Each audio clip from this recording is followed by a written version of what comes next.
వాళ్ళు బిడ్డలకి జ్వరం వస్తే పట్టించుకోవట్లేదు. తల్లి పడక మీద ఉందని చెప్పేసి అని తల్లి గురించి ఆ తల్లి ఎలా ఉంది అని చెప్పేసి పరిగెత్తుకుంటూ వెళ్ళిపోతూ ఉంటాడు అని చెప్పేసి అనుకుందేమో.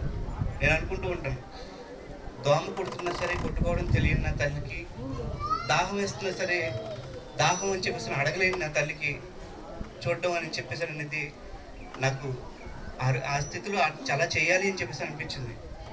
నా బిడ్డలకి, నా భార్యకి బాగలేదు అని చెప్పేసానంటే మా అత్తగారు, మా మామగారు, లేదంటే సంఘస్థులు, లేదంటే మా బావమరిది, వాళ్ళ కుటుంబం, ఎవరో ఒకరు వాళ్ళకి ఎంతో కొంత చేదుడు వాదుడుగా ఉంటారు. కానీ పడక మీద ఉన్న నా తల్లికి ఆకలేస్తుంది అని చెప్పేసి అడగలేని నా తల్లికి సేవ చేయాలి అని చెప్పేసి ఆశ.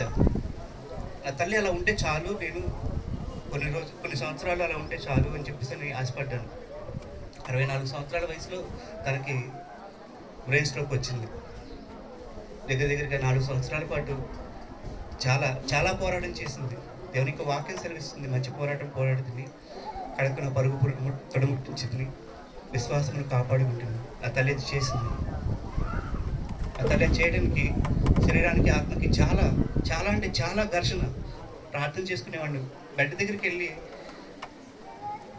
1 గంట నైట్ 1 గంట అయినా సరే, నాకు 2 అయినా సరే, ఒక్కోసారి 4 అయినా సరే వెళ్ళి ప్రార్థన చేసుకునేవాడిని. ప్రార్థన చేసుకున్నప్పుడు 1 సంవత్సరం కిందటి వరకు కూడా ఆమె అనేది గత 8-9 నెలల నుంచి కంప్లీట్గా అసలు ఏమీ తెలియని స్థాయికి వెళ్ళిపోయింది.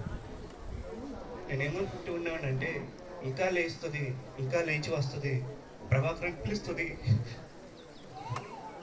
నేను ఎంతగానో ఎదురు చూస్తుండేవాడిని. కిటికీ దగ్గర నుంచి ప్రభాకరం పిలుస్తూ ఉంటే నా తల్లి ఇంకా పిలుస్తుంది అని చెప్పేసి, ఇంకా మెరుగుపడుతుంది అని చెప్పేసి ఎదురు చూస్తూ ఉండేవాడిని. అది దేవుని చిత్తం కాలేదేమో.